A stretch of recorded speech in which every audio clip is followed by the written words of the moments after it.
참으로 어려운 시기를 지나고 있습니다. 어떤 목사님이 인터넷에 참회의 기도를 올려서 큰 공감을 사고 있는데요. 제가 여러분에게 이미 보신 분도 계시겠습니다만 여러분에게 한번 소개하겠습니다. 주님, 우리는 지금 평범한 일상이 다시 오기를 간구합니다.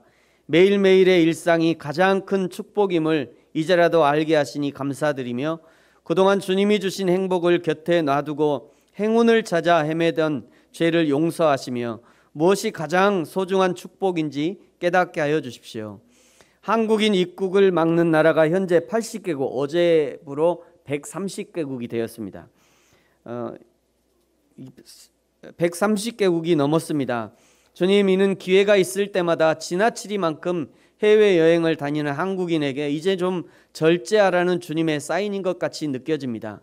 남들과 관계없이 나만 즐기면 된다는 우리의 이기적인 마음을 이제 바꾸어 주시고 어려운 이웃에 대한 공감과 나에 대한 절제가 조금 더 삶에서 많이 나타나게 하여 주십시오. 주님, 동남아와 중동 국가들 그리고 아프리카 나라들까지도 한국인을 무시하고 강제 격리하고 있습니다. 이것은 그동안 한국인들이 철저하게 가난한 나라의 사람들을 무시해온 것에 대한 정확한 인과응보 같이 느껴집니다. 앞으로 한국에 와 있는 외국인 노동자들을 더욱 인격적으로 대하게 하시고 소중히 여기게 하여 주십시오. 나그네와 고아를 사랑하고 대접하라시는 주님의 마음을 생활 속에서 실천하게 하여 주십시오. 주님, 마스크 없이는 하루도 살 수 없는 세상이 되고 말았습니다. 이는 그동안 너무 많이 무책임한 말을 내뱉고 거짓 뉴스를 아무렇지도 않게 퍼날랐던 우리에게 조금 더 침묵하며 살라는 주님의 명령 같습니다. 앞으로 조금 더 내 입을 막으며 적게 말하고 진실만을 전하기 위해 노력하게 하여 주십시오. 주님, 우리 모이는 교회를 막으시는 것은 그동안 한국교회가 세상 속에서 빛과 소금의 역할을 전혀 감당하지 못한 채 자기들끼리 모이는 일에만 힘쓴 것에 대한 벌처럼 느껴집니다. 우리의 믿음의 현장이 교회가 아닌 세상임을 알려주시는 주님의 교훈이 분명한 것 같습니다. 교회보다 교회 밖에서 더 빛나는 그리스도인이 되도록 우리가 모두 다시 노력하게 하여 주십시오. 교인이 5만이니 10만이니 하는 것이 모두 거품인 것을 알게 해주신 주님, 하루아침에 예배당의 교인들은 없어질 수 있음을 깨닫게 하시니 감사합니다. 목사의 관심이 교인의 수에만 있고 교회의 자랑이 그 크기에만 있었다면 이제 그 마음을 돌이켜 우리의 참된 자랑이 무엇인지를 생각하게 하여 주십시오. 나의 자랑이 천박한 교회 크기가 되지 않게 하시고 내 기도의 간구가 경쟁에서의 승리가 되지 않게 하여 주십시오. 오직 존귀한 그리스도 예수만이 우리의 자랑이 되게 하여 주십시오. 주님, 이 어려움이 다 지나고 난 후 이 땅의 교회들이 다시 새로워지며 주 안에서 하나의 교회로, 같은 교회로 함께 천국을 향해 나아가게 하여 주십시오.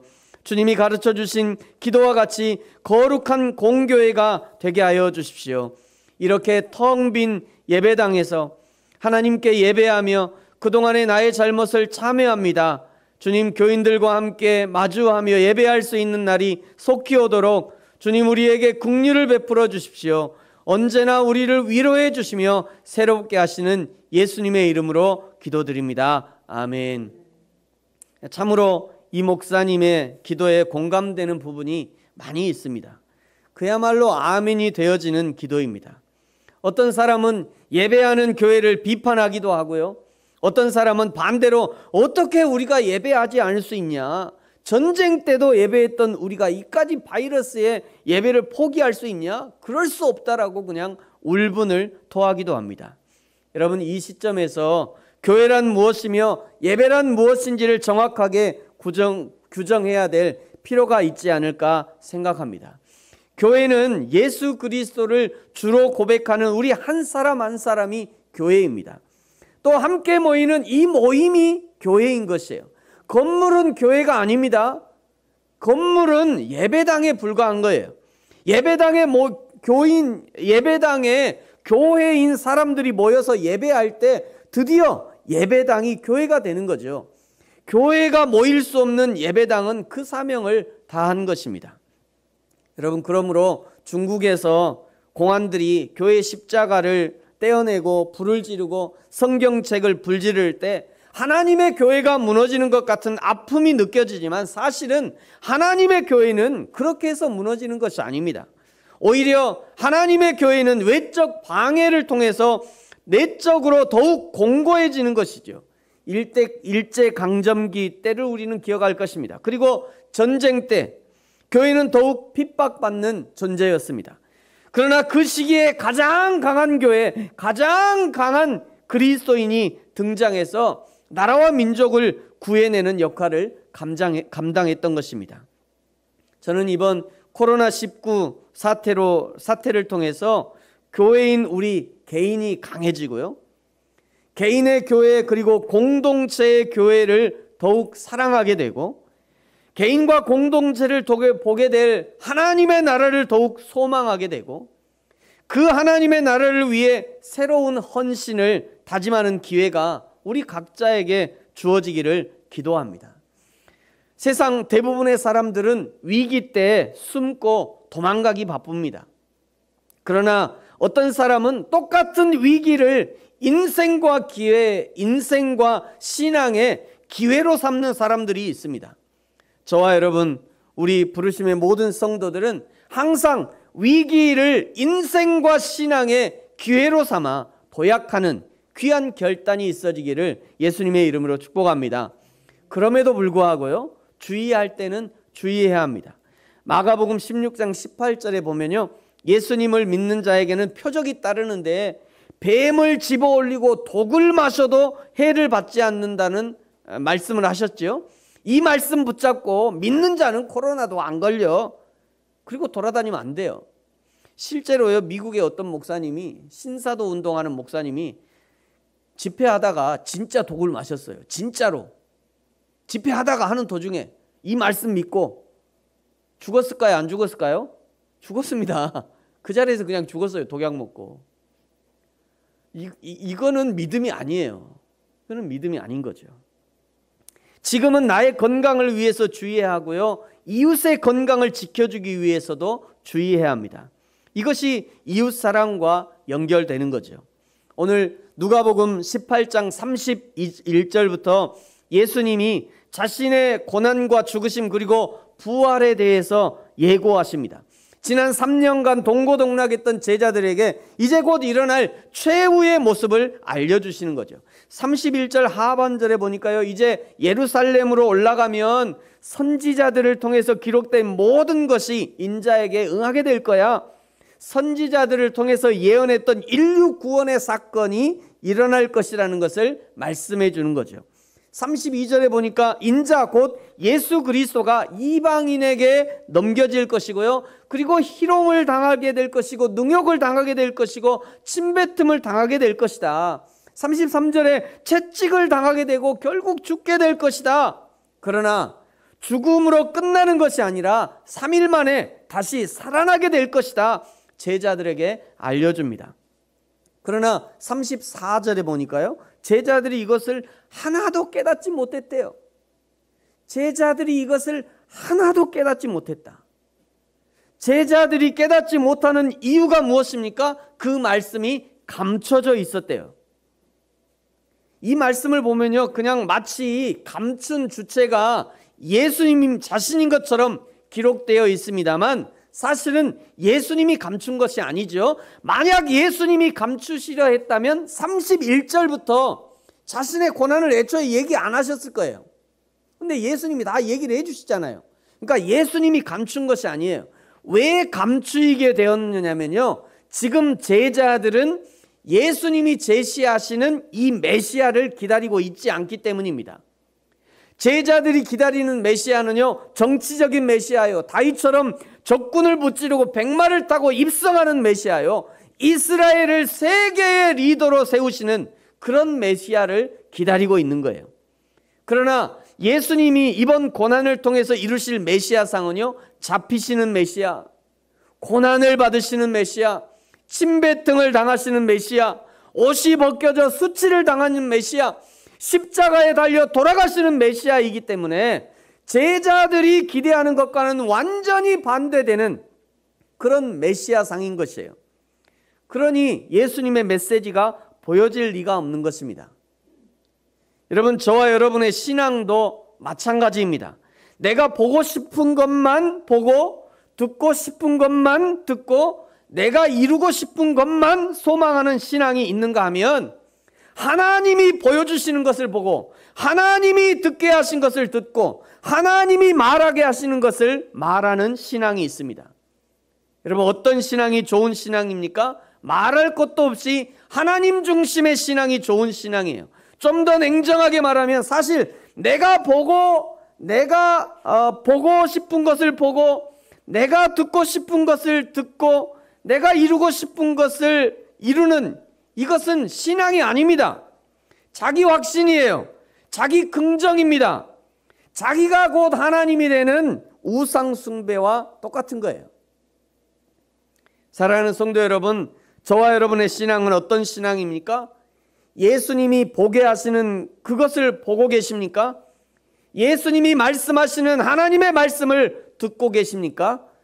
보고 듣고 그것을 해석하는 것도 하나님이 원하시는 대로 해석하고 있습니까?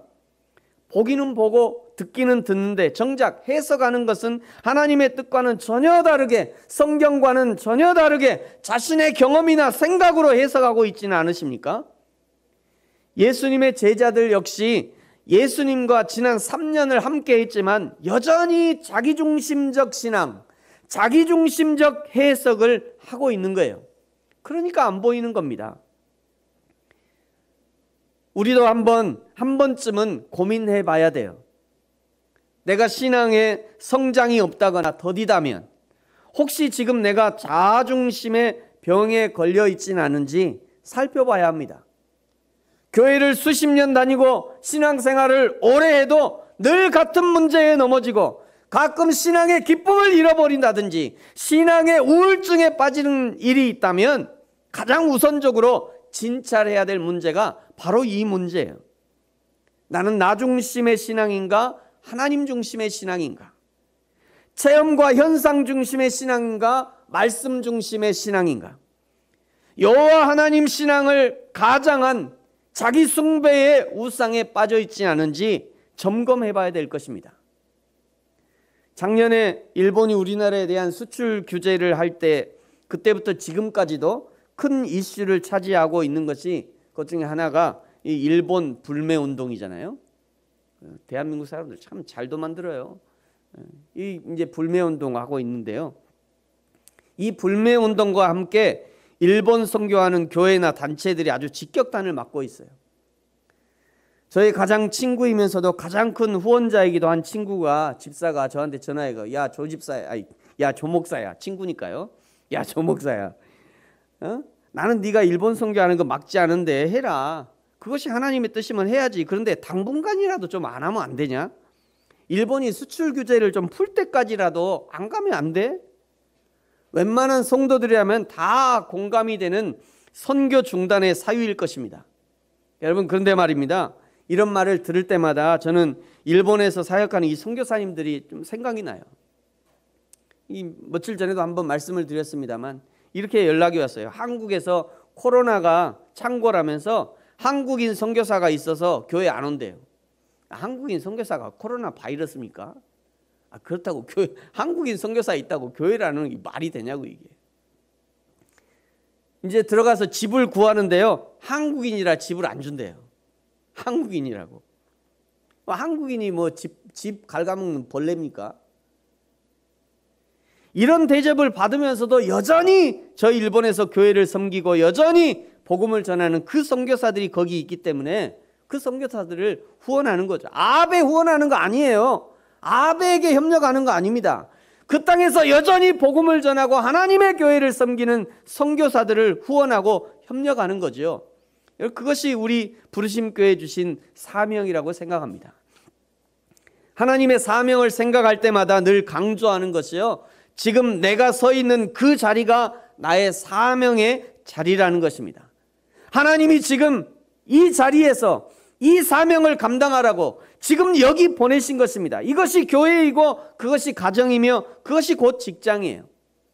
그러나 사람들은 늘 여기 말고 다른 사명을 요구합니다. 하나님은 이것 하라고 여기 보내셨는데 나는 자꾸 다른 것을 생각하는 거예요. 그래서 정착이 안 되는 거예요. 사랑하는 성도 여러분, 하나님이 보내신 가정에서 사명을 발견하시기 바랍니다. 칠흑 같은 밤에 딴 집에서 잘 생각하지 말고 그 가정에서 뿌리를 내리고 정착해서 자녀들을 양육하고 가정을 세워가며 하나님의 나라를 위해서 위대하게 쓰임받는 가문을 일으키셔야 합니다. 그것이 여러분의 사명이에요. 하나님이 보내신 직장에서 여러분의 사명을 발견하시기 바랍니다.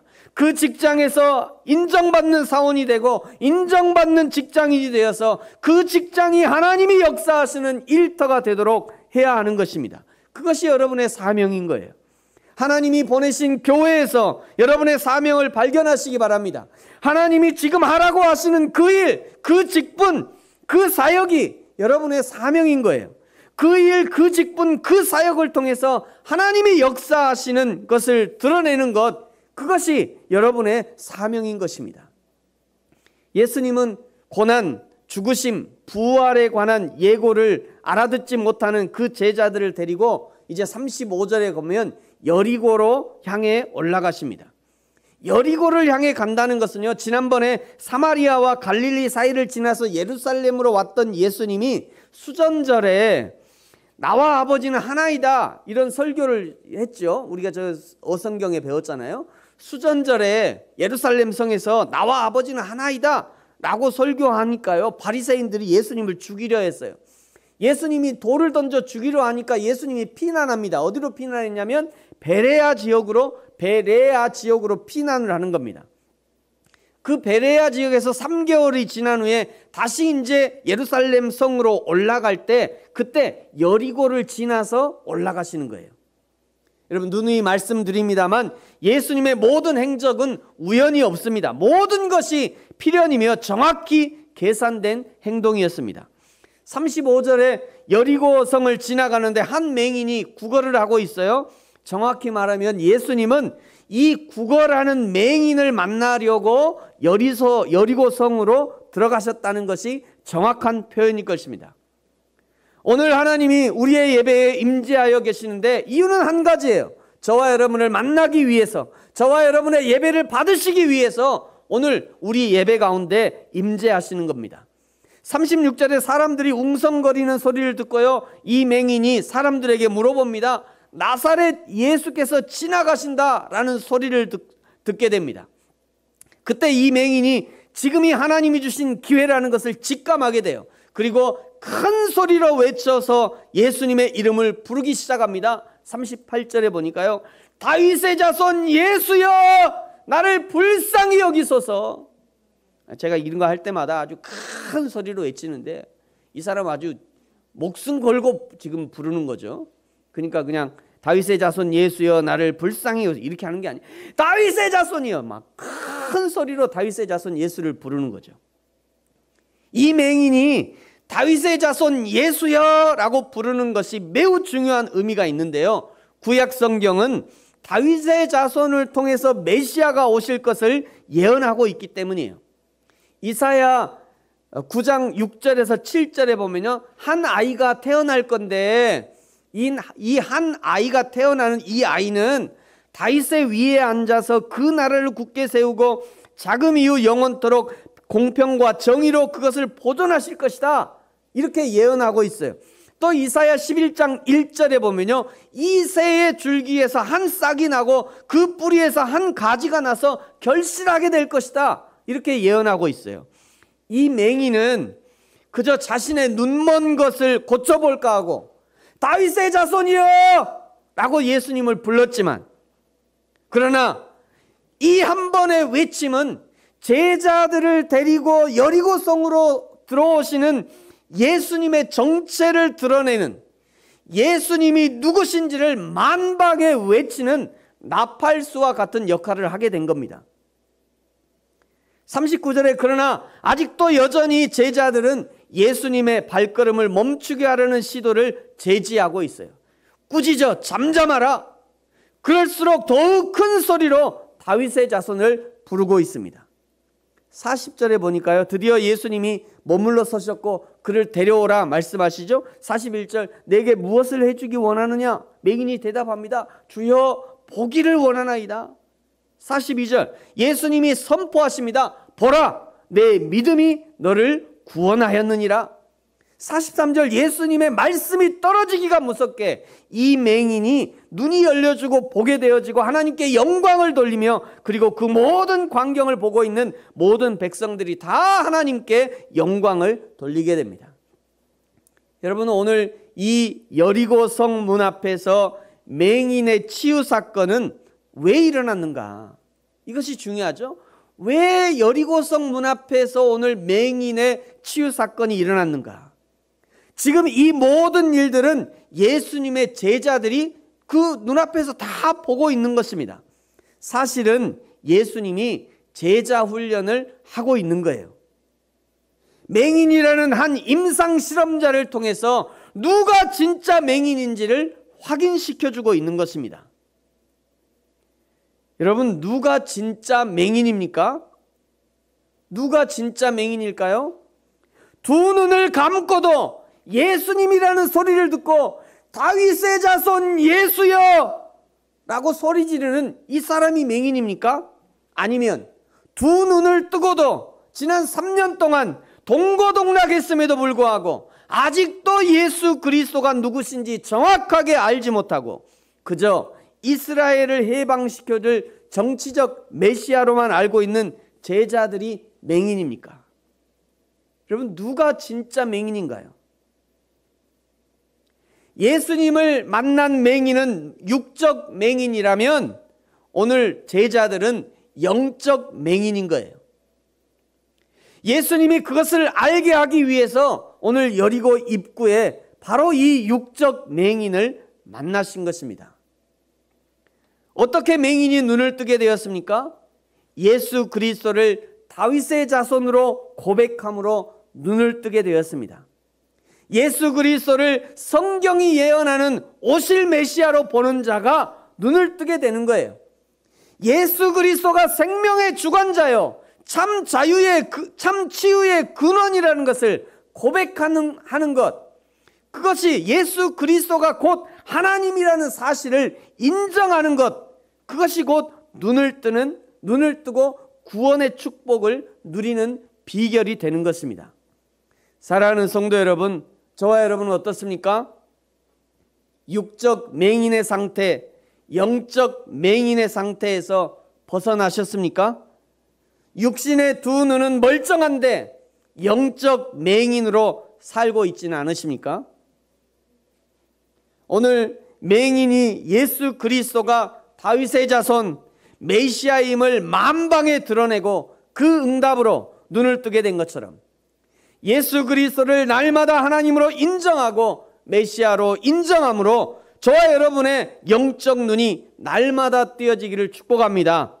그리하여 참 제자로서 소명이 회복되어지고 감당되어지고 교회의 사명이 회복되어지고 또 교회의 사명을 감당하는 저와 여러분, 그리고 우리 교회가 되어지기를, 앞으로 이제 7년 차를 시작하게 되는데요, 이 교회의 사명을 충성스럽게 잘 감당하는 저와 여러분, 우리 부르신 교회가 되어지기를 예수님의 이름으로 축복합니다. 기도하겠습니다.